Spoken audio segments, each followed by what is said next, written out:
High students, আমরা আজকে আবার ফিরে এসেছি বাংলা ব্যাকরণের ক্লাস করে। আমরা বাংলা ব্যাকরণের আগের যে ক্লাসগুলোতে কর্তৃকারক এবং কর্মকারকের শ্রেণীবিভাগ পড়েছিলাম। আজকে আমরা পড়ব করণকারকের শ্রেণীবিভাগ। ঠিক আছে, করণকারকের যে কটি শ্রেণীবিভাগ আছে তা আজকে আমরা আলোচনা করব। তো তার আগে আমাদের জানা দরকার যে করণকারক কাকে বলে। না, করণকারকের সংজ্ঞাতে আমরা বলতে পারি কর্তা যার সাহায্যে ক্রিয়া সম্পাদন করে। ঠিক আছে, কর্তা যার সাহায্যে ক্রিয়া সম্পাদন করে তাকেই আমরা করণকারক বলি। ঠিক আছে, তো এই যে করণ বা কর্তা যার সাহায্যে ক্রিয়া সম্পাদন করছে, কার কার মাধ্যমে ক্রিয়া সম্পাদন করে, সেই ভিত্তিতে আমরা করণকারককে নিম্নলিখিত ভাগে আমরা শ্রেণীবিভাগ করতে পারি আর কি। ঠিক আছে না, করণ কি ধরনের করণ হতে পারে। তাহলে করণকারকের আমরা শ্রেণীবিভাগ যদি লক্ষ্য করি একটু, তাহলে আমরা দেখব করণকারকের মোটামুটি 7টি ভাগ। ঠিক আছে না, প্রথম হচ্ছে যন্ত্রাত্মক করণ, 2 নম্বর উপায়াত্মক করণ, সমধাতুজ করণ, কালজ্ঞাপক করণ, হেতুময় করণ, লক্ষণসূচক করণ এবং করণে বিপসা। ঠিক আছে, তাহলে এই মোট 7টি ভাগে মোটামুটি করণকারককে ভাগ করা যায়। তাহলে এরপরে আমরা প্রতিটি ভাগের উদাহরণ সহ আমরা এরপরে আলোচনা করব যে যন্ত্রাত্মক করণ কোনটি না উপায়াত্মক করণ কোনটি। এইভাবে আমরা প্রতিটি শ্রেণীবিভাগকে একটি একটি করে আমরা আলোচনা করব। ঠিক আছে, তাহলে আমাদের প্রথমে জানতে হবে যন্ত্রাত্মক করণ। ঠিক আছে, যন্ত্রাত্মক করণ আমাদের জানার জন্যে প্রথমে আমরা যে কোনো কারকের ক্ষেত্রে কারকের শ্রেণীবিভাগে যখন আমরা আলোচনা করব তখন প্রথমে আমাদের উদাহরণটি ভালো করে মনে রাখতে হবে। উদাহরণ মনে থাকলেই আমরা জিনিসটা যে করণ কারক বা যে কোনো কারক আমরা সহজেই নির্ণয় করতে পারি। তাহলে প্রথম আমরা দেখব যে যন্ত্রাত্মক করণ। ঠিক আছে, যন্ত্রাত্মক করণ কি না, যন্ত্রাত্মক করণ হচ্ছে সেটি যে যখন কোনো যন্ত্র দিয়ে বা যখন কোনো ইন্দ্রিয়গ্রাহ্য যন্ত্র দিয়ে কর্তা যখন কার্য সম্পাদন করে। ইন্দ্রিয়গ্রাহ্য মানে যা চোখে দেখা যায়। ঠিক আছে, তাহলে আমরা এর উদাহরণ কি দিতে পারি না, আমরা এর উদাহরণ দিতে পারি যে যন্ত্রাত্মক করণ কি দিতে পারি, কলম দিয়ে লিখি। ঠিক আছে, দাগ দেওয়া থাকবে কলম। এখানে দেখো কলমটি কি, কলমটি হচ্ছে একটি ইন্দ্রিয়গ্রাহ্য একটি বস্তু। ঠিক আছে, যা আমরা চোখে দেখতে পাই। আর আরেকটা দিক কি না, কলম হচ্ছে এক রকমের যন্ত্র। ঠিক আছে, তাহলে যে কলম দিয়ে লিখি, আর আমরা জানি যে দিয়ে দ্বারা থাকলে কি হয়, দিয়ে দ্বারা থাকলেই করণকারক সেটি হয়। তাহলে কলম দিয়ে লিখি, কলম হচ্ছে একটি যন্ত্র, তাছাড়া কলম হচ্ছে ইন্দ্রিয়গ্রাহ্য একটি বস্তু বা জিনিস। তাহলে আমরা কি বলতে পারি, যা ইন্দ্রিয়গ্রাহ্য চোখে দেখা যায় এবং যেটি যন্ত্র সে যদি থাকে উদাহরণের মধ্যে, তাহলে সেটি হবে যন্ত্রাত্মক করণ। ঠিক আছে, বা কর্তা যখন সেই যন্ত্র দিয়ে কোনো কার্য সম্পাদন করে। ঠিক আছে, এরপর আমরা পাবো উপায়াত্মক করণ। তো উপায়াত্মক করণ কোনটি না, যা ইন্দ্রিয়গ্রাহ্য নয়। ঠিক আছে, যা আমরা দেখতে পাই না, সেটি হচ্ছে উপায়াত্মক করণ। এর আগে আমরা পেলাম যন্ত্রাত্মক করণ, সেটি ইন্দ্রিয়গ্রাহ্য, আমরা চোখে দেখতে পাচ্ছি, কিন্তু উপায়াত্মক করণ কি না, আমরা চোখে দেখতে পাইনি সেটি হচ্ছে উপায়াত্মক করণ। তাহলে উপায়াত্মক করণে আমরা কি উদাহরণ দেখতে পারি না, উপায়াত্মক করণে যখন আমরা দেখি যে উদাহরণ যেটি ইন্দ্রিয়গ্রাহ্য নয়, যা চোখে দেখা যায় না, কিন্তু কোনো একটি কর্তা কোনো একটি কার্য সম্পাদন করে। ঠিক আছে, যা চোখে দেখা যায় না, ইন্দ্রিয়গ্রাহ্য নয়। যেমন ঘৃণায় তাকে বিদ্ধ করেছে, ঘৃণায় তাকে বিদ্ধ করেছে। ঠিক আছে, এই যে ঘৃণা, এখানে দেখো ঘৃণা আমরা কি করি, যে ঘৃণাকে দেখতে পাই না। ঠিক আছে, শুধুমাত্র অনুভব করা যায় বা যেটি ইন্দ্রিয়গ্রাহ্য নয়। তাহলে আমরা দ্বারা দিয়ে প্রশ্ন করলে কি পাই না, ঘৃণার দ্বারা তাকে বিদ্ধ করেছে, আর দ্বারা দিয়ে থাকলে সেটি করণকারক। ঠিক আছে, তাহলে ঘৃণার দ্বারা তাকে বিদ্ধ করেছে, অর্থাৎ ঘৃণাটা কি না চোখে দেখা যায় না, ইন্দ্রিয়গ্রাহ্য নয়, তাই এটি কি উপায়াত্মক করণের একটি উদাহরণ। ঠিক আছে, উপায়াত্মক করণ মানে যেটি চোখে দেখা যায় না, অথচ কর্তা তাকে দিয়ে কোনো কাজ করে। এরপর আমরা যেটি পাবো সেটি হচ্ছে সমধাতুজ করণ। ঠিক আছে, এর আগের ভিডিওতে আমরা দেখেছিলাম যে কর্তৃকারকের শ্রেণীবিভাগে, সেখানে পেয়েছিলাম কি সমধাতুজ কর্তা বা সমধাতুজ কর্ম। এখানে আমরা কী পাবো, সমধাতুজ করণ। সমধাতুজ কথার অর্থ কি না, বাক্যে কর্তা এবং সেই পদটি করণ পদ কিংবা কর্মপদ কিংবা কর্তৃপদ যখন একই ধাতু থেকে নিষ্পন্ন হয় তখন তাকেই আমরা সমধাতুজ বলি। তাহলে কি করণের ক্ষেত্রে কি বলবো না, করণসূচক পদটি এবং কর্তা যখন একই ধাতু থেকে নিষ্পন্ন হয় তখন তাকে সমধাতুজ করণ আমরা বলতে পারি। ঠিক আছে, না একটি উদাহরণ দিয়ে জিনিসটি পরিষ্কার হয়ে যাবে। না কি মায়ার বাঁধনে, কি মায়ার বাঁধনে বেঁধেছ, কি মায়ার বাঁধনে বেঁধেছ। উদাহরণটিতে একটু লক্ষ্য করো, না এখানে বাঁধনে বেঁধেছ, আমরা যদি দ্বারা দিয়ে প্রশ্ন করি তাহলে কি দেখতে পাই যে কিসের দ্বারা বেঁধেছে, না বাঁধনের দ্বারা। ঠিক আছে, যে বাঁধনের দ্বারা বেঁধেছে বা বেঁধেছ। তাহলে এখানে যে বাঁধনে, তাই এখানে দেখো যে বাঁধনে বেঁধেছ, এখানে বাঁধনে এবং বেঁধেছ এই দুইয়ের মূলে কিন্তু কি আছে, বান ধাতু। এখানে আমরা এর মূলে বান ধাতুকে পাই। তাহলে যেটি একটি বাংলা ধাতু আর কি, সেই বান ধাতু থেকে বাঁধনে এবং বেঁধেছ এই দুটি কিন্তু একটি ক্রিয়াপদ এবং করণসূচক পদটি একই ধাতু থেকে নিষ্পন্ন হচ্ছে। তাহলে সেটি হচ্ছে সমধাতুজ করণ। না কি কি করণসূচক পদ বাঁধনে, আবার ক্রিয়াপদ কি বেঁধেছ। তাহলে ক্রিয়াপদ এবং করণসূচক পদটি যখন একই ধাতু থেকে নিষ্পন্ন হয় তখন তাকে আমরা সমধাতুজ করণ বলি। ঠিক আছে, এরপরে আমরা যেটা সেটি হচ্ছে কাল জ্ঞাপক করণ। কাল জ্ঞাপক, কাল কথার অর্থ কি, না কাল কথার অর্থ হচ্ছে সময়। ঠিক আছে, যে সময় যখন বোঝে, কাল মানেই সময়। তাহলে আমরা তো এর আগে পড়েছিলাম প্রথম যে ক্লাসে যে কাল স্থান যদি বোঝায় তাহলে অধিকরণ কারক হয়, কিন্তু এখানেও আমরা এক ধরনের কাল পাবো, কিন্তু সেই কাল কিন্তু অধিকরণের কাল নয়। ঠিক আছে, এই কাল কি, না এই কাল যখন কোনো কর্তা যখন সেই কাল বা সময় দিয়ে কোনো কিছু কাজ করে বা কোনো কিছু কাজ করা বোঝানো হয়। ঠিক আছে, যেমন উদাহরণটি দিই, 30 দিনে 1 মাস হয়, 30 দিনে 1 মাস হয়। ঠিক আছে, তাহলে দাগ দেওয়া থাকলো 30 দিনে। 30 দিনে 1 মাস হয়, অর্থাৎ আমরা যদি দিয়ে দ্বারা দিয়ে প্রশ্ন করি, হ্যাঁ তাহলে কি হয়, না কত দিনে 1 মাস হয়, না 30 দিনে। তাহলে 30 দিনের দ্বারা, ঠিক আছে 30 দিনের দ্বারা 1 মাস হয়। তাহলে এখানে দ্বারা দিয়ে অনুসর্গ আমরা পাচ্ছি। যদি প্রশ্ন করি তাহলে সেটি হচ্ছে কাল জ্ঞাপক করণ। 30 দিনে 1 মাস হয় কিংবা 7 দিনে 1 সপ্তাহ হয়, যখন কোনো একটি সময় বোঝাবে, কাল বোঝাবে, এবং সেটি দ্বারা দিয়ে যদি হয়। এরপরে আমরা পাবো হেতুময় করণ। ঠিক আছে, হেতুময়, হেতুময় কথার অর্থ, হেতু কথার অর্থ হচ্ছে কারণ, যে যখন কোনো কিছু কারণ বোঝাবে আর কি, যে কারণের দ্বারা কর্তা যখন কোনো কিছু কাজ করে কারণ বোঝাবে আর কি, যে কোনো আর কি, যে কোনো কারণ হতে পারে আর কি, সেটি ভয়ের কারণ হতে পারে, ঘৃণার কারণ, অনেক কিছুই হয় আর কি। তাহলে ভয় দিয়ে একটু উদাহরণ হয়ে যাক, না ভয়ে প্রাণ শুকিয়ে গেল, শুকিয়ে গেল, দাগ দেওয়া থাকছে ভয়ে। তাহলে আমরা যদি দ্বারা দিয়ে প্রশ্ন করি তাহলে কি পাবো, ভয়ের দ্বারা প্রাণ শুকিয়ে গেল। ঠিক আছে, ভয়ের দ্বারা প্রাণ শুকিয়ে গেল। তাহলে হেতুময় কী করে হচ্ছে, না ভয়ের কারণ, কারণটা কি, হেতুটা কি, না ভয়, ভয়ের কারণে প্রাণ শুকিয়ে গেল। তাহলে হেতু হচ্ছে ভয়, এই জন্য এটি হচ্ছে হেতুময়করণ। তাহলে মনে হতেই পারে যে উপায়ত্তকরণের সাথে হেতুময়করণের কী পার্থক্য, না উপায়ত্তকরণ যেটি হচ্ছে যেটা চোখে দেখা যায় না, তাহলে ভয়টা তো চোখে দেখা যায় না, কিন্তু কি ঘৃণা ভয় দুটোই হচ্ছে কি অনুভবের জিনিস, আমরা অনুভব করতে পারি। কিন্তু এখানে কি, না হেতুময়, যে কারণ হেতু বোঝাবে আর কি, যে হেতু বোঝালে সেটি হেতুময়করণ হয়। আর উপায়ত্তকরণ কি, যখন সেটি ইন্দ্রিয়গ্রাহ্য নয়, শুধুমাত্র আমরা বুঝতে পারি, যে যেমন এখানে উদাহরণটিতে লক্ষ্য করে ঘৃণা তাকে বিদ্ধ করেছে, ঘৃণার দ্বারা আমরা সবসময় এটা বুঝতে পারছি, ঘৃণার দ্বারা তাকে বিদ্ধ করেছে, এটি উপায়ত্তকরণ। কিন্তু হেতুময় কি, এখানে কিন্তু হেতু বোঝাচ্ছে না। ঠিক আছে, কিন্তু এখানে হেতু বোঝাচ্ছে না, কি ভয় হেতু প্রাণ শুকিয়ে গেল, ভয় হেতু প্রাণ শুকিয়ে গেল। ঠিক আছে, এরপরে করণ কারকের আমরা যে শ্রেণীবিভাগটি পাবো সেটি হচ্ছে লক্ষণাত্মক করণ। ঠিক আছে, তো আমরা এই লক্ষণ বা লক্ষণ যেমন উচ্চারণ হয়, লক্ষণ কথার অর্থ হচ্ছে চিহ্ন। যখন কোনো আমরা চিহ্ন দ্বারা কোনো কিছু বুঝতে পারি, যে যখন সেটি লক্ষণ থাকবে আর কি, যে লক্ষণ দ্বারা আমরা সেটি চিনতে পারি, তার লক্ষণ বা চিহ্ন দ্বারা আর কি। ঠিক আছে, উদাহরণ দিই, না পৈতায় বামুন চেনা যায়,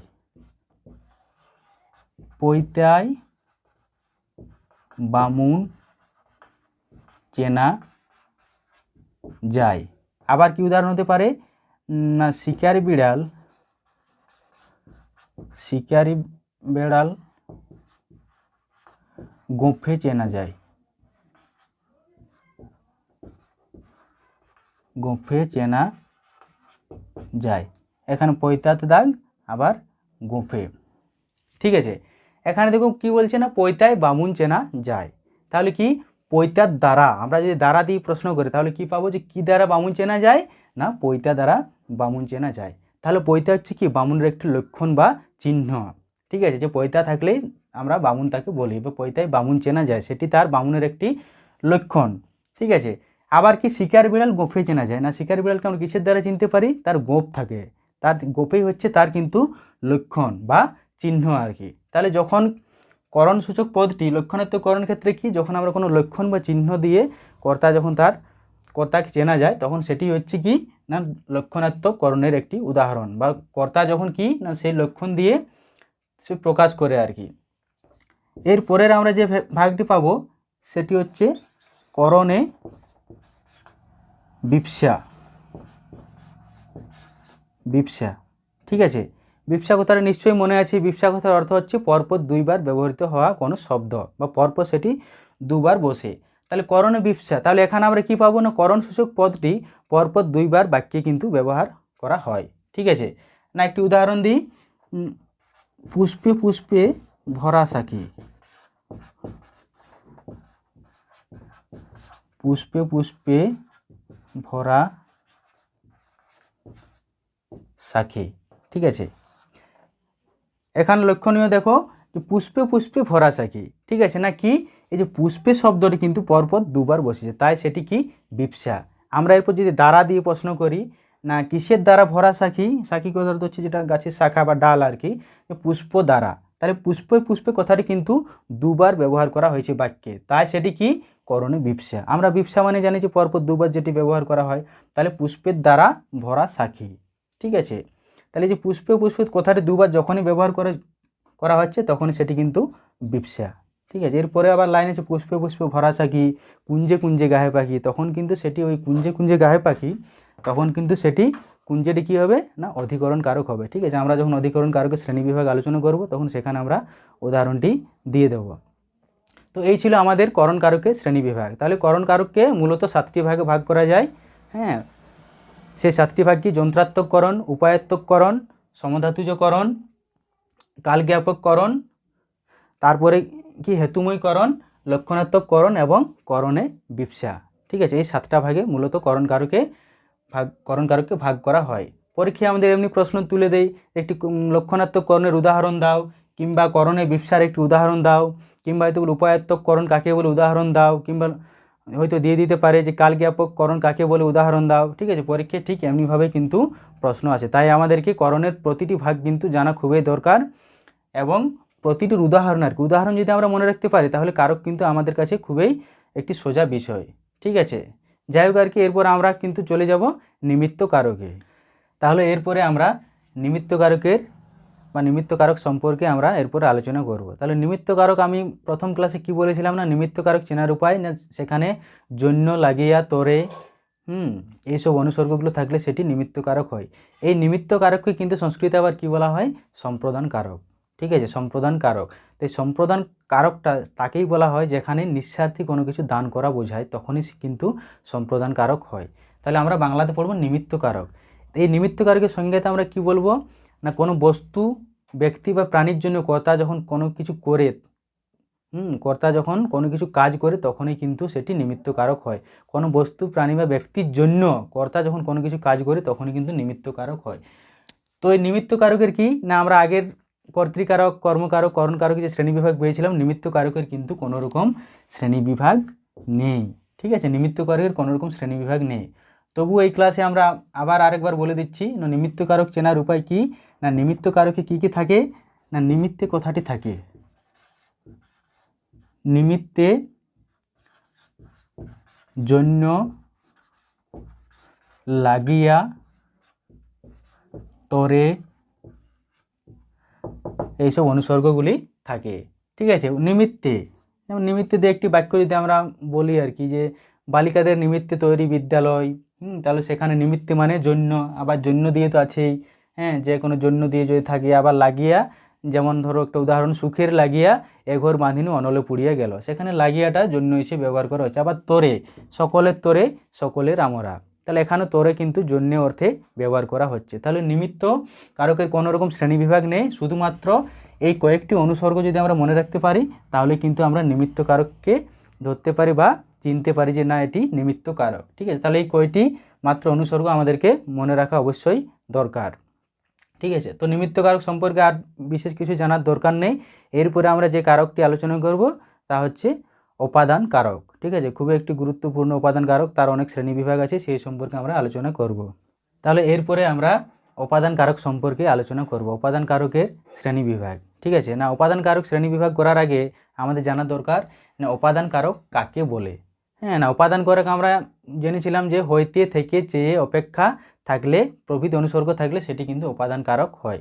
তাহলে উপাদান কারকের সংজ্ঞাতে আমরা কি বলবো না যা কোনো কিছু থেকে কোনো বিশ্লেষণ বা বিশ্লেষ কিংবা স্থানচ্যুত কিংবা বিচ্ছেদ যদি ঘটে তাহলে কিন্তু সেক্ষেত্রে উপাদান কারক হয়।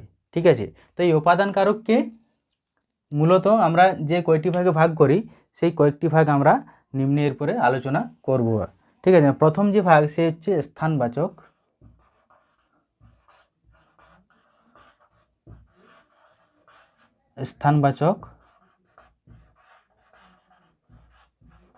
স্থানবাচক উপাদান।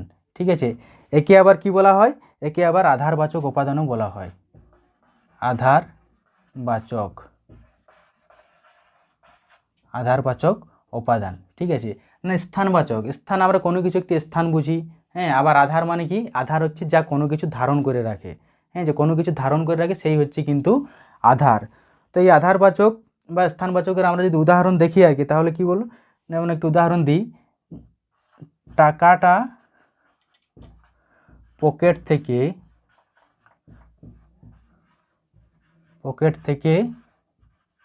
পড়ে, টাকাটা পকেট থেকে পড়ে গেল। আবার উদাহরণ কি হতে পারে না গাছ থেকে ফলটি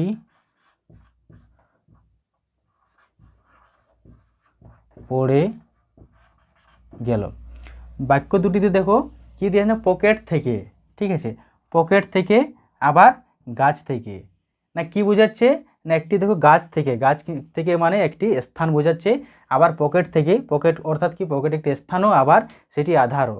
তাহলে সেই আধার বা পকেট থেকে যে স্থান আর কি, হ্যাঁ পকেটও একটি স্থান বোঝাচ্ছে আবার আধার বোঝাচ্ছে।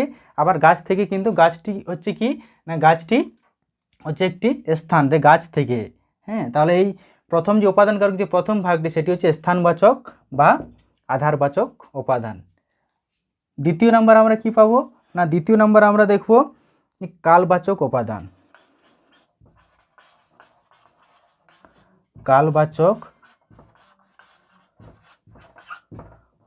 ঠিক আছে, কালবাচক উপাদানের ক্ষেত্রে কি, কালবাচক উপাদান, কাল কথার অর্থ হচ্ছে সময়। আমরা করণের সময় বলেছিলাম কাল কিংবা কাল কথার অর্থ আমরা জানি যে কাল কথার অর্থ হচ্ছে সময়। ঠিক আছে, তো সময়ের ক্ষেত্রে কিভাবে উপাদান কারক হয় না সময়ের ক্ষেত্রে হয় যে একটি উদাহরণ, সকাল থেকে হেঁটে আসছি,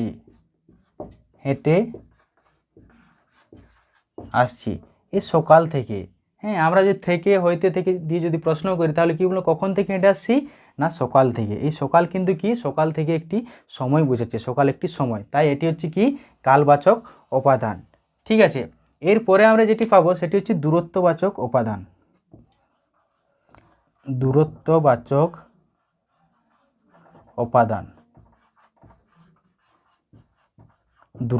উপাদান, দূরত্ব যেটা আমরা জানি ডিস্টেন্স আর কি, কোনো একটি দূরত্ব বোঝাবে আর কি। হ্যাঁ, যে সেই উপাদান পদটির সাহায্যে আমরা কি বুঝতে পারি, দূরত্ব বুঝতে পারি আর কি। হ্যাঁ, যে কোনো দুটি স্থানের মধ্যে হয়তো দূরত্ব হতে পারে। আবার বাড়ি থেকে, যেমন উদাহরণ আমরা যদি দিই আর কি, তাহলে বাড়ি থেকে রাস্তা 5 কিমির মতো।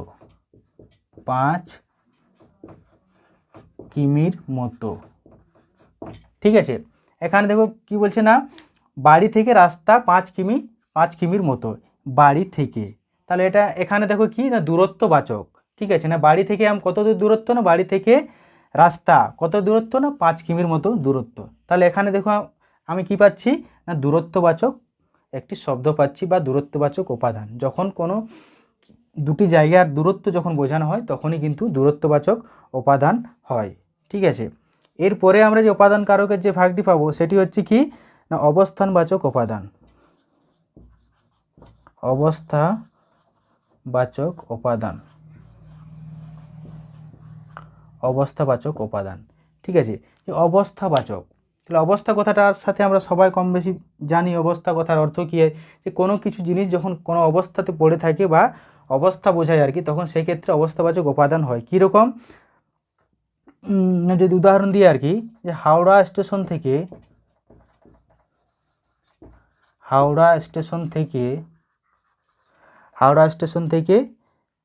ফিরে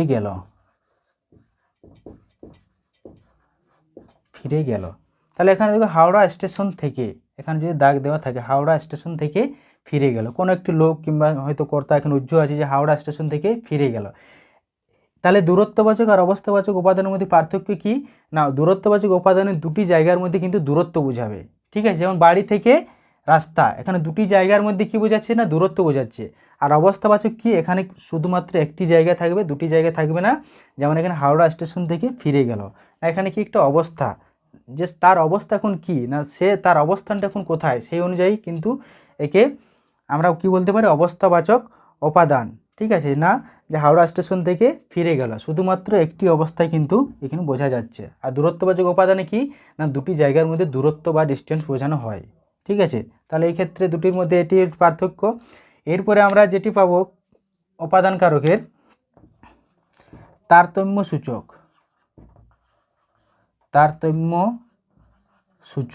উপাদান,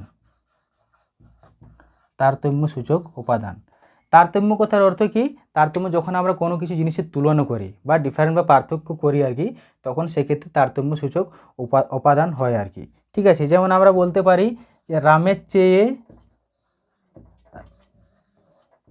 রামের চেয়ে শ্যাম লম্বা। ঠিক আছে, রামের চেয়ে শ্যাম লম্বা, এখানে দেখো রামের চেয়ে, এখানে কজন ব্যক্তির তুলনা হচ্ছে না, রাম এবং শ্যাম, তাদের দুজনের মধ্যে তুলনা হচ্ছে না, রামের চেয়ে শ্যাম লম্বা। তাহলে এখানে কি তারতম্য, রাম এবং শ্যামের মধ্যে দুজনের মধ্যে তারতম্য। তাহলে এখানে আমরা যে চেয়ে হইতে থেকে পাচ্ছি, তাই সেটি তারতম্য সূচক উপাদান। ঠিক আছে, তো মোটামুটি উপাদান কারকের এই কয়টি শ্রেণীবিভাগ আমরা যদি ভালো করে মনে রাখতে পারি, তাহলে উপাদান কারক খুবই সহজে আমাদের মনে থাকবে এবং পরীক্ষার ক্ষেত্রেও সুবিধা। তাই বিশেষ কিছু নেই, উপাদান কারকের এই কয়টি মাত্র শ্রেণীবিভাগ, 5টি মোটামুটি মনে রাখতে পারলে আমার উপাদান কারক আমাদের শেষ আর কি। এরপরে আমরা তাহলে উপাদান কারক আমাদের শেষ, এরপরে আমরা যে কারকটি শুরু করব সেটি আমাদের শেষের একদম সবচেয়ে শেষের যে কারক সেটি হচ্ছে কি, হ্যাঁ ঠিক বলেছে, সেটি হচ্ছে অধিকরণ কারক। এরপর আমরা শুরু করব অধিকরণ কারক। ঠিক আছে, না অধিকরণ কারকে আমরা কি বলেছিলাম না, অধিকরণ কারকে যে অধিকরণ কারক হচ্ছে যে স্থান সময়, হ্যাঁ যদি বোঝায় তাহলে সেই ক্ষেত্রে অধিকরণ কারক হয়। সেই অধিকরণ কারককে যদি আমরা শ্রেণীবিভাগ দেখি, তাহলে অধিকরণ কারককে মোটামুটি 5টি ভাগে ভাগ করা যায়। ঠিক আছে, নাকি প্রথম হচ্ছে স্থানাধিকরণ, 2 কালাধিকরণ, 3 বিষয়াধিকরণ, 4 ভাবাধিকরণ, 5 অধিকরণে বিবসা। ঠিক আছে, না স্থানাধিকরণ কি না, অধিকরণটি যখন বা ক্রিয়াটি যখন কোনো স্থানে হয়, আর কালাধিকরণ যখন কোনো সময় ধরে হয়, এবং বিষয়াধিকরণ কোনো বিষয়কে অবলম্বন করে যখন আধারটি হয় আর কি। এবার ভাবাধিকরণ কোনো ভাবকে কেন্দ্র করে, এবং অধিকরণে বিবসা মানে আমরা যেটা পেয়েছিলাম, বিবসা কথার অর্থ হচ্ছে পরপর দুবার যখন কোনো শব্দ ব্যবহার করা হয়। ঠিক আছে, তাহলে অধিকরণ কারকের এই 5টি ভাগ, স্থানাধিকরণ, কালাধিকরণ, বিষয়াধিকরণ, ভাবাধিকরণ এবং অধিকরণে বিবসা। এরপরে আমরা একটি একটি ধরে এক একটি স্থানাধিকরণ, কালাধিকরণ, এইভাবে আমরা প্রতিটির উদাহরণ সহকারে প্রতিটি অধিকরণ কারকের আমরা আলোচনা করব। তাহলে স্থানাধিকরণ আমরা কাকে বলবো না, স্থানাধিকরণ কি না, কোনো স্থানে যখন ক্রিয়া অনুষ্ঠিত হয় বা সম্পন্ন হয় তখনই কিন্তু সেটি স্থানাধিকরণ। ঠিক আছে, যেমন উদাহরণ সাহায্যে আমি বলি, বনে বাঘ থাকে। ঠিক আছে, হ্যাঁ যে কবিতা আমরা পড়েছি, বনে থাকে বাঘ, গাছে থাকে পাখি, সেখান থেকে বনে বাঘ থাকে। এখানে কি না বন একটা কি না, বন একটা স্থান বোঝাচ্ছে। হ্যাঁ আমরা বলেছিলাম যে স্থান বোঝালে সেটি অধিকরণ কারক হয়। তাহলে স্থানাধিকরণ, বনে বাঘ থাকে, একটি স্থান বোঝাচ্ছে না, কোথায় না বনে বাঘ থাকে। ঠিক আছে, যখন কোনো একটি স্থান বোঝানো হয়। কালাধিকরণ কি না, কালা কথার অর্থ বা কাল কথার অর্থই হচ্ছে কিন্তু সময়। তাহলে অধিকরণ কারক মানেই আমরা জানি যে সময় বোঝাবে। হ্যাঁ, সময় কীরকম না, যদি একটু উদাহরণ দিই, সে প্রাতঃকালে বেরিয়ে পড়ল, প্রাতঃকালে মানে সকালে। ঠিক আছে, তাহলে একটি সময় বোঝানো হচ্ছে আর কি। এই অধিকরণে কি না, কোনো সময়ে বা যে কোনো একটি সময়ে, সে প্রাতঃকাল হোক, সায়াহ্নকাল বা সন্ধ্যাকাল হোক, দুপুর, যে কোনো সময় কি না ক্রিয়াটি অনুষ্ঠিত হচ্ছে। তাহলে সেই যখন কোনো একটি সময় ধরে ক্রিয়াটি যখন অনুষ্ঠিত হয় তখনই সেটি হচ্ছে কি না কালাধিকরণ, একটি সময় বোঝানো হবে আর কি। এরপরে কি না বিষয় অধিকরণ, যে কোনো বিষয় না, বিষয় জিনিসটা কি না কোনো বিষয়কে অবলম্বন করে যখন ক্রিয়া সম্পন্ন হয় বা নিষ্পন্ন হয়, কোনো বিষয়কে অবলম্বন করে না, কীরকম উদাহরণ দিলে জিনিসটি পরিষ্কার হয়ে যাবে। না, সে রূপে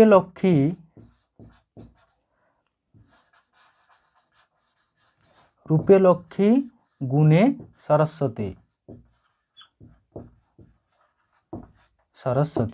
এখানে কি না রূপে লক্ষ্মী গুণে সরস্বতী, এখানে কি বোঝে না বিষয়, একটি রূপ, যে রূপে লক্ষ্মী না সে একটি বিষয় বোঝাচ্ছে, আবার হ্যাঁ গুণেটাও সেটিও কিন্তু একটি বিষয়, যে সে বিষয়ে সে লক্ষ্মী। আমরা মাঝে মধ্যে কথাটা বলে ফেলি, হ্যাঁ লক্ষ্মী মেয়ে কিংবা সরস্বতীর মতো মেয়ে, সেগুলো কি দেখে বলি না সেই বিষয়ে, না সে রূপে লক্ষ্মী গুণে সরস্বতী, কোনো একটি তাহলে বিষয়কে নিয়ে যখন অধিকরণ বা ক্রিয়াটি যখন নিষ্পন্ন হয় বা সম্পন্ন হয় তখন সেটি বিষয় অধিকরণ।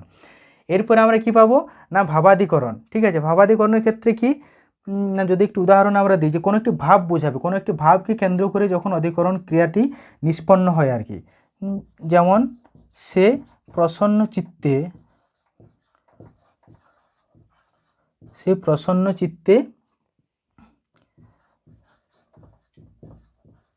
দাঁড়িয়ে, তাহলে আমরা ভাবাধিকরণে কি উদাহরণ পাচ্ছি না, সে প্রসন্ন চিত্তে দাঁড়িয়ে রইল। হ্যাঁ, প্রসন্ন চিত্তে কি না একটি ভাব বোঝানো হয়েছে, অধিকরণ সূচক একটি ভাব বোঝানো হয়েছে না, সেখানে কি যে প্রসন্ন চিত্তে দাঁড়িয়ে, এটি একটি ভাব। আবার সেটি আরেকটি অন্য উদাহরণ হতে পারে, যেমন সে গভীর চিন্তায় ডুবে রইল, গভীর চিন্তা সেটিও একটি ভাব বিষয় আর কি। তাহলে সেই ক্ষেত্রে ভাবাধিকরণ হয়। এরপরে আমরা পাবো অধিকরণে বিপসা।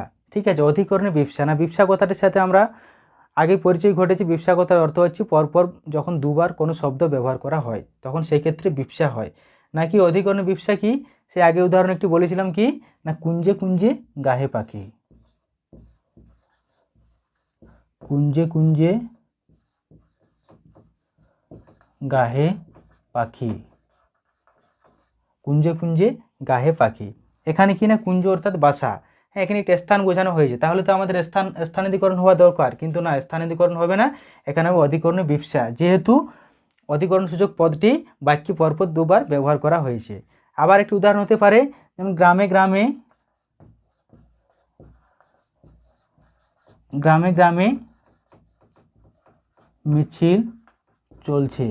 এখানে দেখো গ্রামে পরপর কিন্তু গ্রামে শব্দটা কিন্তু পরপর দুইবার ব্যবহার করা হয়েছে, তা সেক্ষেত্রে অধিকরণে বিপসা হয়েছে।